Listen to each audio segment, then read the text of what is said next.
Selamat malam pemirsa, Anda kembali menyaksikan Dua Sisi bersama saya Dwi Anggia. Pemirsa, meski telah divonis bersalah membunuh Brigadir Yosua dan juga sudah dijatuhi hukuman 1,5 tahun penjara, Barada Richard Eliezer tetap dipertahankan oleh Polri. Eliezer dinilai berkata jujur dan juga berperan sebagai justice collaborator untuk membuka tabir kasus pembunuhan berencana terhadap Brigadir Yosua. Tidak hanya itu, Richard Eliezer juga dinilai telah menyampaikan permintaan maaf ke pihak keluarga Joshua dan permintaan maaf itu pun diterima meski belakangan ayah mendiang Joshua menyatakan kekecewaannya terhadap hasil komite etik dari kepolisian ini. Lalu tepatkah keputusan untuk mempertahankan Eliezer sebagai anggota Polri dan bagaimana kemudian nasib Eliezer dalam menata karirnya ke depan? Kami akan membahasnya di Dua Sisi malam hari ini dengan sejumlah narasumber saya di studio.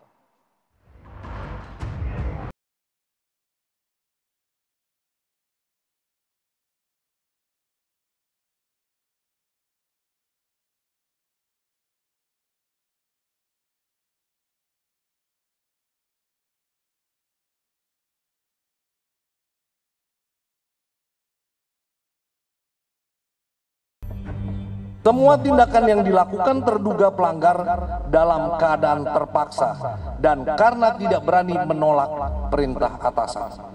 Kerjasama dan memberi keterangan yang sejujur-jujurnya sehingga perkara meninggalnya Brigadir Joshua dapat terungkap. Yang jelas, putusan daripada sidang yang bersangkutan dipertahankan. Ya, artinya sejak diputuskan ini, yang bersangkutan menjalani putusan demosi 1 tahun.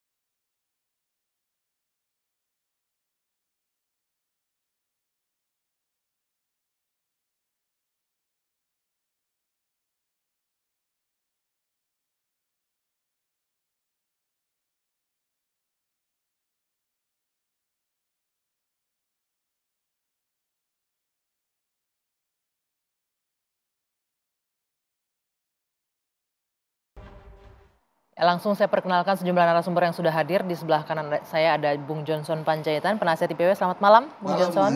Ya, di sebelah kiri saya ada Bung Roni Talapesi, pengacara Richard Eliezer. Selamat malam, Bung Roni. Selamat malam, Bang Gi. Di ujung sana ada Prof. Hermawan Sulistyo atau Prof. Kiki, penasihat Kapolri. Selamat malam, Prof. Selamat malam.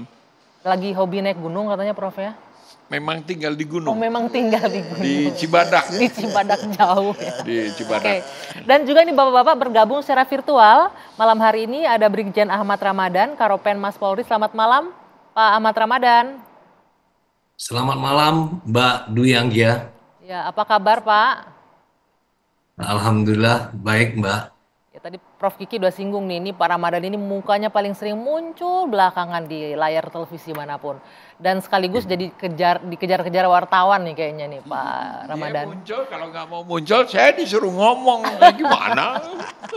Oke Pak Ramadan, ini mumpung ada Pak Ramadan nih, kita langsung bertanya untuk yang pertama ini.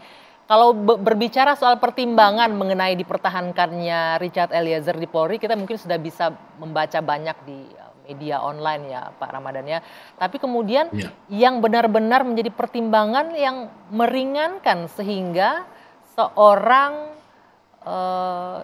yang sudah divonis bersalah terlibat pembunuhan berencana bahkan sebagai eksekutor masih dipertimbangkan oleh sebuah instansi penegakan hukum seperti Polri untuk bertahan sebagai anggota Polri. Ya, pertama tentu kita menghargai dan menghormati putusan daripada hakim di Pengadilan Negeri Jakarta Selatan kemarin. Yang bersangkutan divonis bersalah dan telah divonis 1,5 tahun. Nah tentu tindak lanjutnya adalah dilakukan sidang kode etik profesi kepolisian atau sidang KKEP. Ya, tentu sidang ya, ketua sidang maupun anggota pasti punya pertimbangan-pertimbangan ya. Tentu pertimbangannya ada pertimbangan hal-hal yang memberatkan, hal-hal yang meringankan. Ya, kita sampaikan kemarin ada 9 pertimbangan ya, di mana di dalam pertimbangan tersebut sudah disebutkan bahwa yang bersangkutan dinyatakan bersalah, namun perbuatan tersebut ada pertimbangan-pertimbangan yang dia lakukan ya. Ya seperti yang bersangkutan belum pernah dihukum, kemudian dia menyesali perbuatannya, dan satu hal yang penting, Baradae atau Richard ini dia adalah justice kolaborator, ya. Dia adalah sosok atau orang yang bisa mengungkap, ya, di mana para tersangka yang lain, ya, menutup-nutupi bahkan melakukan hal-hal yang bertentangan. Nah, Penyelidikan ya. sosok Baradae inilah yang mengungkap kasus sebenarnya sehingga mempermudah penyidik, kemudian juga di dalam pengadilannya mempermudah proses, memperlancar jalannya proses di pengadilan tadi. Tapi kan kita tidak bisa melupakan juga Pak Karo bahwa kasus ini terbuka karena pihak keluarga yang awalnya curiga ya dengan kedatangan jenazah. Ketika keluarga sudah bicara barulah akhirnya, dan ketika skenario bohong terbongkar barulah kemudian Richard Eliezer menawarkan diri sebagai justice kolaborator begitu ya. Itu juga jadi pertimbangan nggak sih ketika mengambil putusan oleh Majelis Hakim Komite Etik Kepolisian? Ya, tentu ini prosesnya bukan di tengah jalan ya, tapi di awal yang bersangkutan dipanggil oleh penyidik, ya, kemudian didekatilah secara psikologis, ya, terlihat kondisi dia kelihatan tertekan, kemudian katakanlah dia dibujuk apa sebenarnya yang terjadi. Oke. Nah, sehingga dari titik awal inilah terbongkarnya kondisi tersebut. Kejadian yang sebenarnya terbongkar. Nah, itulah yang menjadi pertimbangan. Kemudian tentu harus diakui ya, dia bersalah ya. Makanya juga divonis sebagai bersalah. Namun perbuatan menembak, perbuatan yang dilakukan itu dalam keadaan dia terpaksa dan dia tidak bisa menolak perintah dari atasan. Disebutkan juga jenjang antara yang memerintah dan yang diperintah. Yang memerintah adalah seorang yang berpangkat bintang 2, sedangkan Baradae adalah pangkat terendah di kepolisian. Ya. Oke, saya ingin minta. Oke, terima kasih Pak Karo. Saya ingin Bung Johnson mengomentari bagaimana putusan ini dan juga penjelasan apa yang jadi pertimbangan dari Karopenmas tadi dari pihak kepolisian mempertahankan Richard Eliezer. Ya, Anggi, sebelum saya menjawab pertanyaan itu saya harus melakukan penjelasan dulu bahwa sejak hari Jumat yang lalu saya sudah menyelesaikan tugas saya sebagai, sebenarnya kantor saya juga sebagai kuasa hukum dari keluarga korban. Ya. Jadi saya menganggap tugas kami sudah selesai sampai di situ karena sudah banyak orang yang terjun dan berani dan orang-orang yang terhormat juga terlibat. Kemampuan kantor saya juga kan sangat terbatas dan saya juga harus melakukan perjalanan lagi untuk membela yang lain-lain begitu. Itu yang paling penting. Nah, saya mau menjawab substansi persoalannya. Jadi begini, saya tidak mau melulu hanya pendekatan formil berdasarkan berkas. Kalau lihat faktanya begitu, maka ada 3 persoalan besar paling tidak dalam kasus ini yang menyangkut soal Eliezer. Ya. Apa saja ini kan yang sudah diadili ini kan baru peristiwa tanggal 8. Yang dakwaannya adalah pembunuhan berencana. Ya. Tapi ada peristiwa tanggal 11 yang belum juga diproses, tapi kita semua jadi korban, yaitu berita bohong. Dan itu statementnya resmi dilakukan oleh institusi tanggal 11. Yang bahasa kita kadang-kadang sekarang ini, oh ya itu skenario-skenario. Tapi itu berita bohong dan itu terbukti dan diakui di mana-mana kan.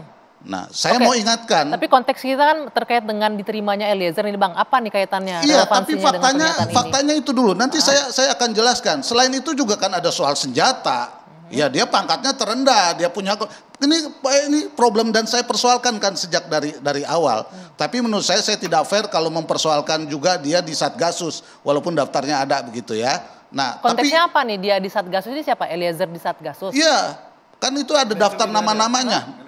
Enggak ada. Mic-nya digunakan Bang Roni? Eliezer nggak ada. Oh baik, kalau gitu saya minta maaf. Saya minta maaf, saya tidak akurat kalau begitu. Nah, saya minta maaf Bang, Roni. balik lagi ke konteks diskusi kita bahwa ini bagaimana Bung Johnson melihat bahwa ini Polri mempertahankan seorang Eliezer Baradae sebagai anggota Polri nih. Ya di situ terlepas dari di vonis situ yang sudah problemnya. diterima. Nanti saya jelaskan problemnya apa ya kan?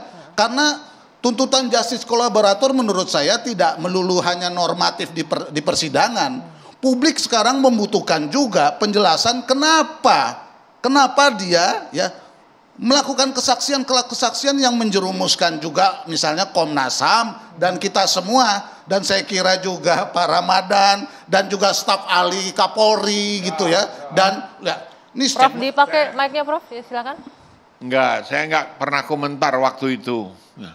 bukan Mas Kiki, tapi yang teman Mas Kiki yang Mas Kiki tekan-tekan supaya mengundurkan diri, yang membuat itu bukan teman materi.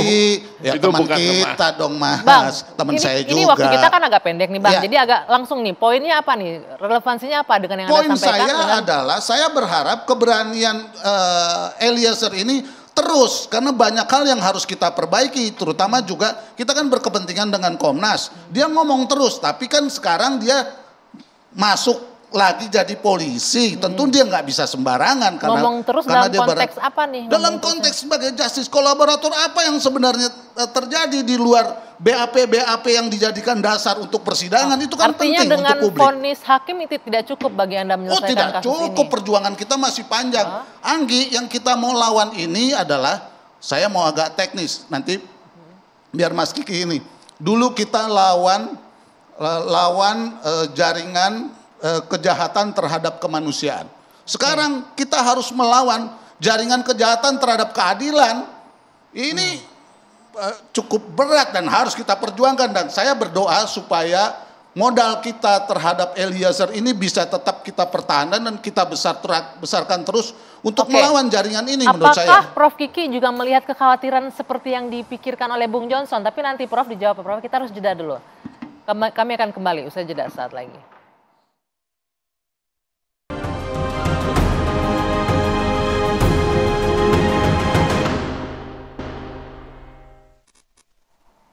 Boleh silakan dijawab Prof. Apakah Prof juga punya kekhawatiran yang sama dengan Bung Johnson bahwa nanti dengan masuknya Eliezer kembali ke Polri tidak akan terbongkar nih apa yang sesungguhnya terjadi dalam rangkaian kasus pembunuhan terhadap Yosua? Setiap makhluk di dunia itu pasti punya manfaat. Ya. Jadi yang namanya kecoa aja ada manfaatnya. Ya. Digoreng, dimakan. Cobain kalau nggak salah. Di Thailand banyak itu. Nah, jadi Eliezer masuk, ada manfaatnya buat saya juga. Manfaatnya besar. Kembali Apa? jadi polisi. Apa? Apa manfaatnya?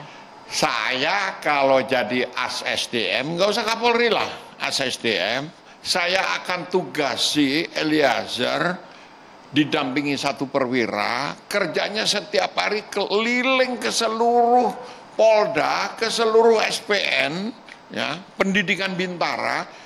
Tolong kamu cerita supaya teman-temanmu yang sedang sekolah ini nanti nggak seperti kamu. Ini akan luar biasa dampaknya. Kalau nanti kamu jadi polisi, ya, seperti saya, kalau ada perintah alasan yang salah, yang kita tahu tidak rasional dan itu jahat, jangan mau. Kenapa? Itu bukan atasanmu. Atasanmu itu hukum.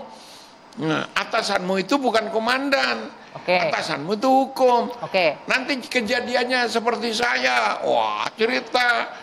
Oh, jangan itu dikawal oleh perwira. Kalau untuk itunya mungkin kita boleh bersepakat lah bahwa ada manfaatnya menceritakan pengalaman, karena pengalaman adalah guru yang paling berharga ya. Tapi bagaimana dengan kekhawatiran Bung Johnson bahwa nanti akan tidak bisa terbongkar nih apa yang sesungguhnya terjadi di balik peristiwa pembunuhan ini gitu loh. Apa yang harus dibongkar? Dia cerita dulu dong. Saya Apa nggak yang tahu harus apa yang dibongkar mau Bung Johnson dibongkar. katanya? Yang pertama soal berita bohong dan skenario itu dimainkan, dan kenapa harus bersaksi di Komnas. Misalnya Mas, kalau mau ngomong dengan sangat terus Dia terang. bersaksi Kan? di Komnas waktu itu. Loh iya, dia Bu dipakai. Roy bisa mengingatkan, kembalikan sekali. Ya, Dia makasih dipakai. Bang Andi. Saya pikir kita harus fokus ya. Jadi bahwa kalau kembali lagi flashback, itu kan masih skenarionya dari FS. Betul. Skenario di mana tembak-menembak, banyak pihak yang kena prank juga Mbak Anggi. saya pikir semua pihak kalau mau disebutkan banyak sekali Prof. Kiki. Jadi yang harus kita lihat bahwa proses ini kan pasca Eliezer mengaku. Ya. Pasca Eliezer mengaku, dia bangkit dari rasa takutnya, dia bicara jujur apa yang terjadi. Nah, kalau kita bilang kan saat itu kan bisa saja ada damage. Dan damage tersebut itu bisa dihindari, Prof. Ketika Richard Eliezer mengaku. Dan publik percaya kepada institusi Polri. Karena apa? Penyidik bekerja. Oke, artinya kekhawatiran Bung Johnson tidak beralasan di sini ya, bahwa ada lagi yang masih ditutupin terkait dengan skenario palsu itu, Bung, terjawab di sini. Yang Bung bikin Johnson. skenario temannya dia itu, yang saya ancam-ancam waktu itu. Saya nggak kenal, saya nggak kenal dan tidak tahu keahliannya apa. Jadi yang kita harus pisahkan adalah itu kan sebelum Richard mengaku dan di atas Richard mengaku itu aja, dan fakta persidangan bagi sudah terbuka, sudah terbuka semuanya. Oke, kalau semua gitu, sudah diuji, kebenaran materialnya juga sudah teruji. Ya, dan saya ke Pak Ahmad Ramadan kalau begitu menanyakan, karena ini kekhawatiran Pak Ramadan. Ini Bung Johnson masih merasa khawatir bahwa dengan kembalinya Eliezer ke institusi Polri, ada skenario palsu yang dulu itu tidak akan terbongkar siapa apa sebenarnya di balik itu. Bagaimana polisi melihat ini? Ya, pertama mudah-mudahan kekhawatiran Bang Johnson itu nggak terjadi ya. Ya, kita lihat ya, pimpinan Polri dalam hal ini Kapolri sudah serius, sudah sungguh-sungguh untuk mengungkap sampai ke akar-akarnya. Kita lihat dari awal kalau mau flashback, ada 97 orang yang diperiksa. Ya, kalau mau jujur, saya juga diperiksa ya. Kita lihat ya, tidak pandang bulu siapa yang bersalah, apapun pangkatnya akan disikat. Dan siapapun yang bersalah siap harus mempertanggungjawabkan. Dan terjadi. Ya, sudah ada yang divonis di pengadilan, kalau bicara di kode etik, sudah ada yang dipecat atau di PDDH, itu ada yang pangkat bintang, sudah ada yang di patsus atau ditempatkan khusus, atau dikurung juga itu, ya. Sudah ada yang demosi, yang hanya ikut turut serta dalam menghilangkan barang bukti, ada yang demosi setahun, ada yang 2 tahun, ada yang 4 tahun, ada yang 8 tahun. Ya kalau memang nanti ada temuan baru, ya kita siap, ya kita siap. Siapapun yang bisa membuka, kita siap dan harus mempertanggungjawabkan perbuatannya. Sekali lagi, pimpinan Polri tegas dan tidak pernah mentolerir perbuatan, apalagi perbuatan pidana anak buahnya.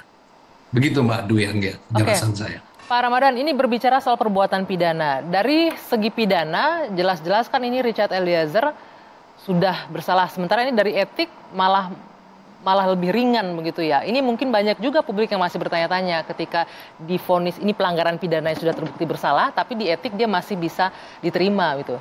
Apa jawaban Polri dengan pertanyaan publik terkait hal ini? Ya, yang pertama harus dipisahkan dulu ranah pidana, ya, dengan ranah etik, dan pelaksanaan sidang kode etik. Nah, sidang kode etik ini memeriksa terduga pelanggar yang melakukan pelanggaran, baik itu pelanggaran disiplin dan juga pelanggaran pidana, tindak lanjutnya ya. Dan hukuman di dalam sidang kode etik itu dari sifatnya yang hanya teguran sampai dengan pemberhentian tidak dengan hormat atau PTDH. Nah tentu ya kita melihat sosok Baradae yang telah menjadi justice kolaborator, sekali lagi kita menghargai, kita menghormati. Makanya kita melihat putusannya, kita hargai, kita hormati putusan dari pengadilan kemarin ya. Tentu ini menjadi pertimbangan. Kita selalu mempertimbangkan keadilan ya. Penegakan hukum dilakukan. Tapi ingat, rasa keadilan juga harus kita perhatikan. Itu tidak boleh diabaikan. Seperti yang dijelaskan ya, pertimbangan majelis dalam sidang kode etik 1-9 ya.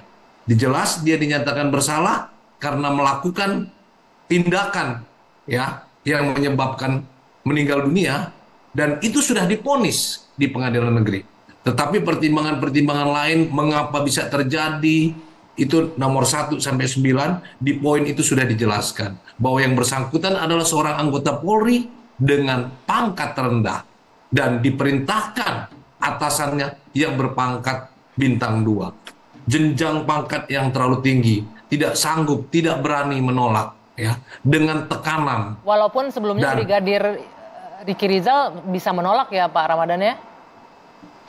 Menolak tapi mengalihkan. Ini harus jangan salah. Dia hanya tidak berani tapi mengalihkan. Itu yang menjadi pertimbangan, ya. Jadi bukan menolak, kalau dia menolak lari melaporkan lain. Ini menolak tapi mengalihkan, ya. Jadi beda konteksnya. Jadi kita harus melihat secara komprehensif, jangan parsial-parsial, ya. Baik. Dan ingat, ini proses diputuskannya bersalah, jalannya bukan mudah. Melalui proses dari tahap penyidikan, kemudian penuntutan, dan sampai sidang. Kita semua tahu proses ini berjalan lama. Dan sekali lagi kita menghormati, menghargai putusan dari Hakim Pengadilan Negeri. Oke, baik, nanti kita akan lanjutkan lagi perbincangan ini bagaimana dengan pendapat publik yang menimbulkan ini akan jadi presiden buruk nih bagi institusi kepolisian ketika orang yang sudah melanggar hukum, pidana, kemudian masih tetap bertahan. Usai jeda Pak Ramadan, kita lanjutkan perbincangan sesaat lagi.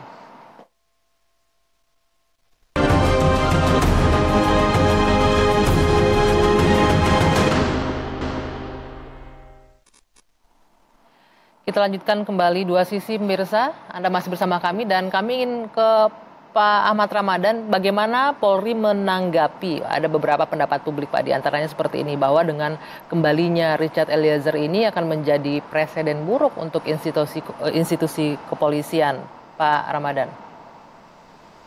Ya, rasanya sih terutama dalam hal penegakan aturan hukum ya Pak ya, peraturan di internal. Betul.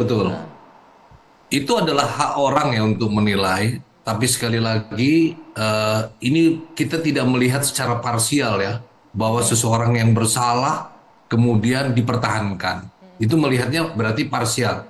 Tetapi ini kan menjalin proses, ada pertimbangan-pertimbangan yang dilakukan dan diputuskan ya oleh sidang Komisi Kode Etik ya.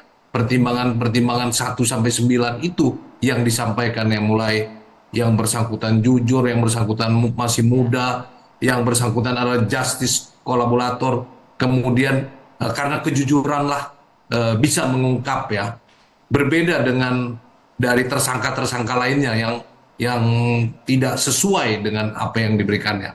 Walaupun tadi dijelaskan ada tersangka lain yang juga diperintah tapi menolak, tapi tentu artinya tadi ada hal-hal atau peran-peran lain yang dilakukan, dan tentu itu sudah melalui proses di pengadilan sehingga diputuskan divonis lah seperti itu. Betul. Sekali lagi kita tidak melihat parsial.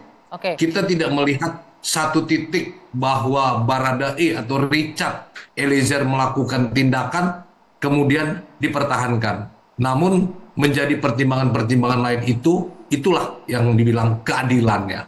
Penegakan hukum jalan, tapi rasa keadilan tidak boleh diabaikan. Kita sepakat untuk itu, rasa keadilan tidak boleh diabaikan. Nah, Pak Ramadan, berbicara dengan pelaku lain tadi yang sudah disinggung juga, untuk Riki Rizal sendiri agenda untuk pelaksanaan komite etiknya apakah harus menunggu inkrah juga? Ini masih panjang kayaknya prosesnya ya, atau sudah dijadwalkan? Ya, kita tahu yang bersangkutan banding, ya nanti kita lihat apa putusan banding, dan setelah inkrah pasti akan dilakukan sidang kode etik. Nah untuk Eliezer sendiri, ini kan kesatuan awalnya di Brimob ya Pak ya, apakah akan dikembalikan atau setelah demosi setahun di Yanma ini karirnya mungkin akan tetap bisa berlanjut atau seperti apa? Barangkali terlalu dini Mbak kita mengatakan seperti apa, karena putusan demosinya baru 1 hari, kemarin diputuskan baru 1 hari. Nanti kita lihat, tentu kita pimpinannya atau kita akan melihat perilaku selama menjalani masa demosi ya. Apakah bisa dipromosikan di tempat lain, tentu itu dari pengawasan ataupun kita lihat dari perilaku selama menjalani masa demosi. Nah, Bapak-bapak yang di studio ini saya ingin menampilkan satu juga nih, respon dari keluarga Yosua terkait dengan hasil sidang Komite Etik dari Kepolisian. Kita tahu bahwa selama persidangan di Pengadilan Negeri kemarin, Jakarta Selatan, soal kasus pidananya, pihak keluarga cenderung ya bisa menerima lah ya vonis yang diterima oleh Richard Eliezer. Tapi belakangan ini Eliezer tidak dipecat katanya. Ortu Yosua kecewa, anak saya ditembak oleh dia. Bung Roni, saya ingin minta komentar atau pendapat Anda terkait dengan keluarga seperti ini nih responnya ternyata. Iya Pak Anggi, kami dapat memahami suasana hati dari Pak Samuel dan keluarga. Itu kami hormati. Memang tidak mudah untuk keluarga, Prof. Kiki, untuk hal-hal seperti ini. Jadi kami putuskan untuk tidak terlalu banyak komentar. Karena apa? Kami menghormati dari keluarga dari almarhum. Jadi hal-hal tersebut ya dari awal kita tetap melihat proses ini sudah berjalan dan segala sesuatunya kita serahkan kepada hukum. Kalau ada pendapat dari keluarga tentunya kami empati dan ya kami wajar lah ya ada ya, kekecewaan di situ ya bagaimanapun juga anggota keluarga, kehilangan anggota keluarga. Iya, ya, bagi. ya. Oke, nah kalau Bung Johnson selaku orang yang pernah mendampingi keluarga Yosua ya secara hukum, sudah sempat komunikasi lagi nggak pasca adanya putusan sidang etik ini dengan keluarga? Untuk yang soal ini kebetulan saya tidak bertanya ya, padahal ini menurut saya juga penting karena saya punya perspektif sendiri soal ini. Yang pertama tentu saya mau mengatakan bahwa kita harus menghormati apa yang telah dilakukan oleh Richard, ya kan? Akan tetapi saya mau memandangnya justice kolaboratornya bukan hanya sekedar di sidang itu yang dakwaannya hanya pembunuhan berencana. Ya, saya berharap dia bisa juga sebagai justice kolaborator sampai ke ruang-ruang publik juga seperti yang dimaksud oleh Prof. Kiki, ya kan? Karena itu kan pembelajaran yang mahal yang sudah kita bayar sekarang. Bagaimana kemanfaatan ini untuk memperbaiki keadaan, terutama menurut saya terutama untuk melawan jaringan-jaringan atau orang-orang yang melakukan kejahatan tanpa hukuman, ya. Nah, jaringan yang melakukan kejahatan tanpa apa nih? Maksudnya gimana tuh? Kan ada itu namanya impunitas, ya kan? Tadi kan kalau di masa lalu jaringan itu crimes against humanity lebih banyak. Kalau yang ini jaringannya adalah crimes against justice, ya. Masih banyak yang harus kita perjuangkan terus-menerus dan juga memperkuat institusi kita, ya kan? Itu jangan dipandang enteng apa yang dijelaskan oleh Mas Kiki, ya. Karena ini ada soal senjata, ada soal etika yang tertulis, sementara faktanya dia menembak misalnya, ya kan? Faktanya adalah dia memainkan skenario, itu kan fakta, ya kan? Itu kan sebelum dia akhirnya mau untuk jadi justice kolaborator kan? Tapi kan kita sudah justice bicara kolaboratornya harusnya terus supaya kemanfaatannya bisa lebih panjang, karena kita kan juga harus terus mensosialisasikan agar justice kolaborator ini sungguh-sungguh bisa berkembang dan membongkar kejahatan-kejahatan yang berat, yang sulit, dan ini banyak di Republik, Anggi. Tapi dalam kasus ini nggak ada dong kejahatan yang sulit dibongkar dalam terkait kasus ini? Banyak. Mas Kiki aja suruh ngomong itu. Apa contohnya, apa banyaknya? Salah satunya ya yang masih harus diperjuangkan oleh keluarga kan, soal uang yang ada hubungannya nanti dengan pencucian uang. Ya, soal ya walaupun Mas Kiki bisa langsung membantah saya, ada barang hal-hal bukti hilang apa segala macam. Kiki, ada hal-hal yang disebutkan Bung Johnson dalam kasus pembunuhan berencana terhadap Joshua ini? Ada soal uang yang lain-lain segala macam, bahkan sampai pencucian uang. Saya nggak tahu kenapa demi Tuhan saya itu nggak ngikuti sosmed, saya nggak punya sosmed. Saya nggak percaya Mas Kiki nggak tahu. Jadi karena kalau yang saya tangkap ini Bung Johnson tidak percaya ini hanya kasus pembunuhan berencana aja, ada di luar itu. Begitu yang saya tangkap ya. Ada di luar itu apa?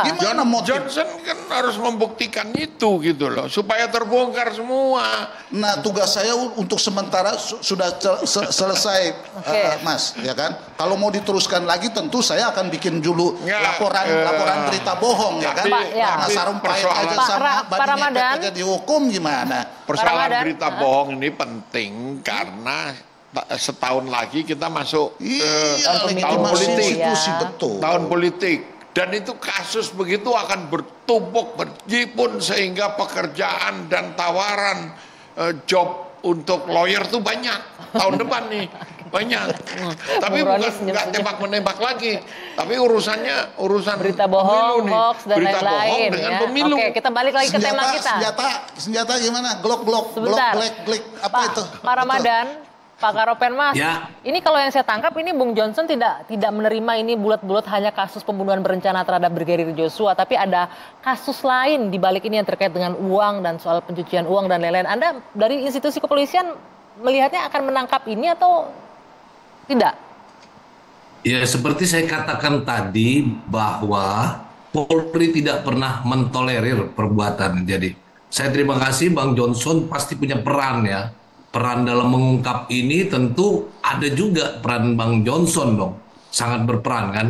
Nah, memang bila ada gitu ya kita siap untuk menindaklanjuti. Oh, Bang Johnson, kalau ada lapor langsung tuh siap Provokator ditindaklanjutin. Ya kan berarti kan saya harus bikin laporan terus gabung lagi. Sementara saya masih banyak tugas-tugas lain dan keterbatasan kemampuan saya ya kan. Keterbatasan kemampuan Pak Karo. Ya saya harus tahu diri loh. Oke. Ya, kita sama-sama memberantas kejahatan. Ya. Nah, saya mau ke Prof Kiki. Prof Kiki, ini sanksi demosi yang diberikan kepada seorang Richard Eliezer. Tadi kalau saya tanya ke Pak Ramadan, masih terlalu jauh lah untuk bicara itu. Tapi sebagai seorang penasihat Kapolri, juga orang yang sudah malang melintang di dunia kepolisian, pemerhati juga, Anda melihat ada nggak sih kasus serupa sebelumnya di masa lalu seperti ini, seorang terpidana, pelaku pembunuhan, kalau kemudian diterima dan sampai karirnya gimana pada ke proses depan? pengadilan, benchmark yang saya gunakan biasanya adalah kasus O.J. Simpson di Amerika, yang sangat mirip gitu. Tetapi bedanya adalah di sana sistem peradilannya sistem juri, sehingga harus meyakinkan publik apa yang terjadi. Yang menjadi persoalan di kita kan tidak, sehingga polisi harus cukup dalam penyidikannya itu cukup memberikan fakta ke persidangan nanti, dan ini menjadi sulit karena orang yang seharusnya mengumpulkan data dan sebagainya itu justru pelaku. Anda tahu nggak bahwa ketika pemeriksaan segala macam dilakukan tuh ada kesusupan di timnya, itu justru 2 orang pelakunya, tersangka pelaku ikut terlibat juga di situ gitu. Jadi kita nggak tahu itu siapa yang pelaku, siapa yang bukan. Nah, ini butuh 3 minggu waktu itu sampai Eliezer ngaku. Nah, publik tidak cukup sabar 3 minggu sehingga muncullah hoax-hoax itu. Kesusupannya di tim Polri sendiri pada saat itu. Iya, dan karena kita tidak tahu apa yang terjadi gitu. Nah, mungkin ini yang dimaksud Bung Johnson nih, masih ada yang harus dibuka dari skenario. Bukan, kalau perintah Kapolri kan dari awal jelas, gunakan scientific investigations, artinya bukti-bukti yang bisa diperoleh secara ilmiah. Bukti itu apa? Jelas bukti fisik. Nah, bukti fisiknya minimum atau bahkan tidak ada gitu.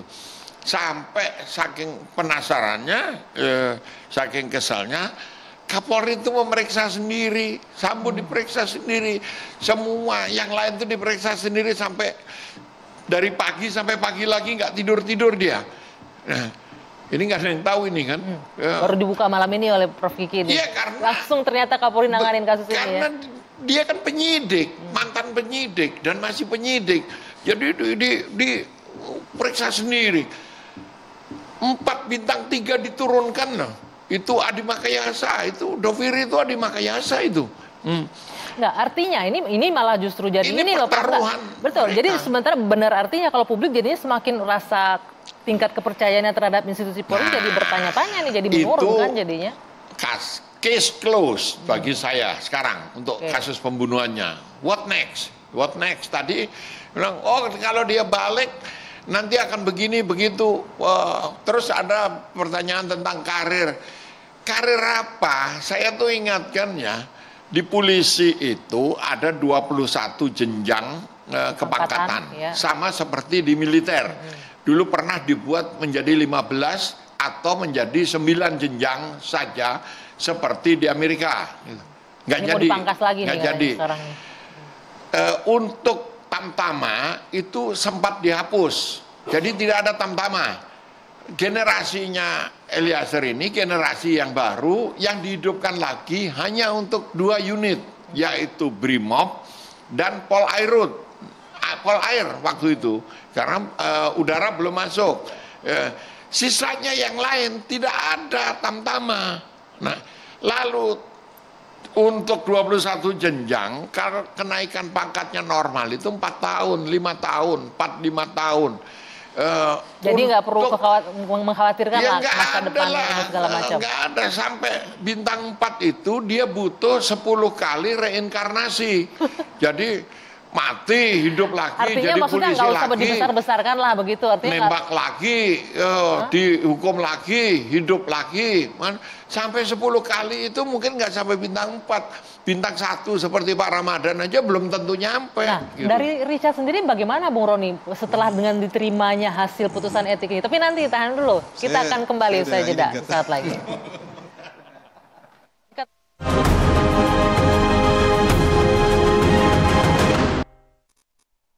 Ya, silakan Bung Roni tadi kalau Prof Kiki bilang ini masih akan lama kalau bicara soal karir, Richard Eliezer akan 10 kali reinkarnasi lah baru karirnya bisa naik ya. Jadi kalau yang saya tangkap, apa gunanya nih, apa buat Richard dia kembali ke Polri ini apa? Iya Mbak Anggi, bahwa Richard sampaikan menjadi anggota Polri itu adalah kebanggaan. Bagaimana perjuangan sampai ketiga kali bisa diterima sebagai anggota Polri. Dan latar belakang dari keluarga yang sederhana dengan penuh semangat ketika Richard diterima menjadi anggota Polri, tentunya kan keluarga senang. Dan ini merupakan cita-cita dari seorang Richard Eliezer dan keluarga. Tentunya saya sebagai pengacara, saya mendampingi selama persidangan dan saya lihat sikap dari Richard Eliezer mau bertobat, memperbaiki diri dan juga pun dalam persidangan komitmen dia sebagai justice collaborator dan putusan pengadilan di mana seorang justice collaborator di dalam pertimbangan majelis hakim juga dimuat, ini adalah penegakan hukum yang progresif Mbak Anggi. Ya. Penegakan hukum yang baik untuk kedepannya. Sekali lagi kalau saya lihat institusi bisa memanfaatkan itu untuk menjadi pelajaran teman-temannya. Kamu ngomong di SPN, kamu ngomong di Watu Kosek. Ya. Jangan lakukan yang seperti ini. Masukan kan itu gitu. Pak Ramadan ya, Pak Ahmad Ramadan, masukan dari Prof Kiki ini Pak. Apakah mungkin dilakukan itu, dibawa nanti si Richard Eliezer ini untuk memberikan atau menceritakan pengalamannya. Lalu bikin gimana Pak kami Ramadan? Sampaikan, Prof. Nah, ini kan penasihat Kapolri yang ngomong nih, disampaikan nanti Pak Ramadan. Nanti ke SDM lah kita lakukan itu, terus bikin buku. Saya mau bikinin gitu kan. Terima kasih, Prof. Pelajaran buat temen-temennya. Jadi polisi yang baik, jangan jadi polisi yang nembak aja nggak bener gitu. Dia skor nembaknya 72 loh, ya, tapi bisa jadi pengalaman yang berharga, Bro. Ya, pengalaman yang mahal banget itu Pak Ramadan ya. Dan itu tidak boleh sia-sia. Manfaatnya. Setuju. Tidak boleh sia-sia. Tulis, kita tuliskan, diwariskan, dicetak di lemdik itu supaya yang sedang pendidikan itu mau belajar. Oh, saya memilih jadi polisi itu profesi. Polisi itu bukan okupasi. Okupasi itu sekedar pekerjaan. Kalau profesi, tidak ada polisi jam 12 malam ada maling. Oh Pak, kantor saya di Makobrimob nih besok datang aja ke sana, lapor ke sana. Udah tutup kan. Sama seperti dokter itu profesi. Dengan kalau pengacara tidak profesi. Ya, kenapa? Ya besok aja datang ya. Bawa honor yang banyak. Nggak mau gue terpancing. Nah, kalau profesi itu 24 terakhir jam. Nih, terakhir, saya ke Bang Roni. Bang Roni, setelah sidang etik ini sudah sempat komunikasi lagi nggak dengan Eliezer? Iya, saya sudah komunikasi dan tentunya keluarga kita juga. Kita pengen tahu apa sih ketika itu yang disampaikan Richard ke Bang Roni? Ya, bersyukur kepada Tuhan dan itu Mbak Anggi bahwa kedepannya menyerahkan semuanya kepada institusi Polri sebagai rumahnya dia dan dia mau memperbaiki diri, dia ikut semuanya nanti kedepannya seperti apa tentunya itu kan kebijakan dari institusi Polri. Dan keluarga Pak Ramadan menyampaikan apresiasi dan terima kasih. Oke, nah Pak Ramadan ini kan Richard menyatakan bersyukur untuk bisa pulang kembali ke rumahnya. Apakah nanti pulang ke rumah ini akan keamanannya juga tetap terjaga, mengingat dari justice kolaboratornya ini banyak sekali perwira yang terseret ya Pak Ramadan ya, perwira tinggi yang terseret dengan kasus ini. Ya, tentu ya Mbak ya, tugas pokok Polri itu adalah menjaga keamanan dan ketertiban masyarakat. Nah, seluruh lapisan masyarakat itu merupakan objek bagi Polri untuk diamankan. Ya tentu di internal sendiri ya, kita harus melakukan pengamanan. Ada struktur di kita yang namanya Paminal, pengamanan internal ya.